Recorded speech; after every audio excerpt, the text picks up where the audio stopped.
We know that people often struggle to do what they want to do and what they plan to do in life. We see this in many areas of our lives, such as health, for example.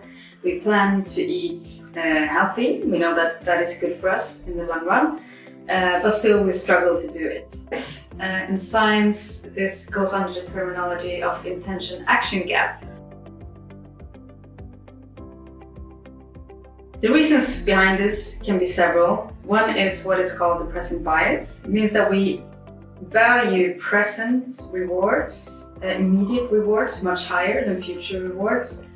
So when it comes to your health, you know that it's going to be good for you in the long run to eat healthy. But then when you're faced with that delicious chocolate cake, you just fall for that temptation and go for it and kind of put the future out of your mind. And this happens in finance as well. People set up quite ambitious plans. We see that the majority of people actually want to save. They know that it's important to save money, but then we are surrounded by lifestyles that kind of pressure us and tempt us to consume and spend money, and we often fall for those immediate temptations. Another reason that the intention-action gap occurs is that we tend to often set too ambitious goals. So we think that we need to do everything perfect at once, and that tends to be quite overwhelming. And once we feel too overwhelmed by something, we then react by just moving away. So we procrastinate on taking that action. We might even avoid gathering information about it at all. And that's something that we see quite a lot in finances as well. And it's a highly emotional topic. We know that people have a lot of they want to do a lot, they struggle to do it, and that becomes quite an anxious experience for people. So to summarize, what is stopping people from taking actions on their intention is to a great extent due to our emotional systems. And for us to be able to help people take the action and actually make that behavior happen, we need to understand the emotional mechanisms that are involved and how we can work with those. So we know that finances are a highly emotional topic. It's one of the most common worries amongst younger adults.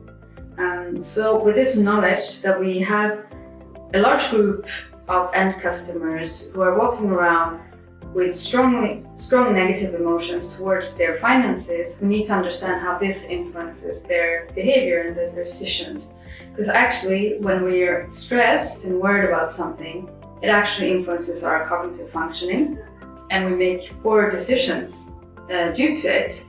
So we might end up making decisions that are more in favor of short-term benefits, and we forget about our long-term goals. And it also has a tendency to make us move away from the topic. So we procrastinate something. We know that we should start pension saving, but we find it a bit uncomfortable to think about. We don't even know where to start, so we just push it towards the future. I'll start next month, for example. It never happens. Or even worse, we might even go to not thinking or taking in information about the topic at all. So this is called information avoidance, where I'd just rather not open my bills or go into my bank account. The problem with this is that we know from all scientific research that avoiding a topic doesn't help. It doesn't make us feel better. In the long run, it creates this negative spiral where we start to feel even worse because we know that we should be doing something about it, but we don't.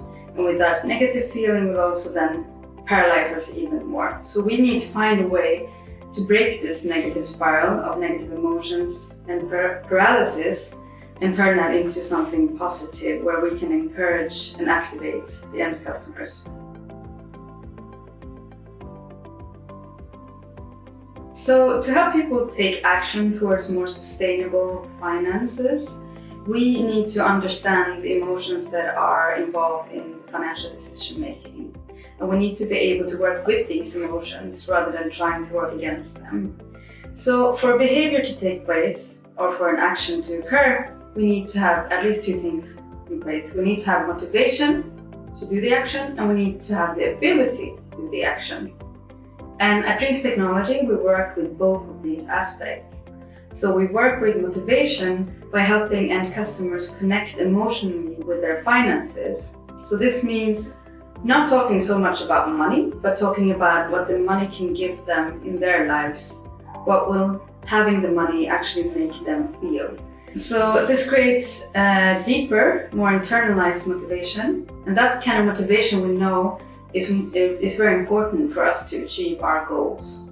And we work with ability by helping end customers see how they can make small and easy changes in the way that they live their lives in order to find money that they didn't really know that they had and put that towards their dreams.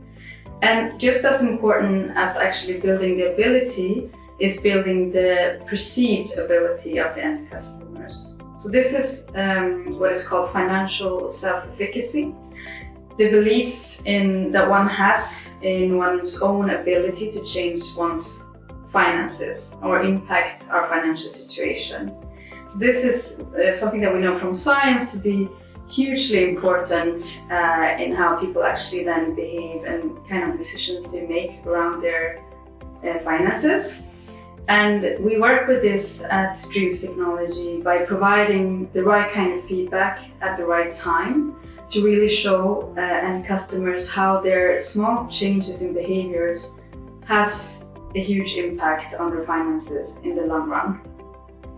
And we know also that once we're able to build and improve end customer self-efficacy, they improve their financial well-being, they reduce the stress, and that provides them in a better position where they have the cognitive bandwidth and they have the confidence to create more ambitious financial goals and, for example, try out new financial products such as moving from saving to investment.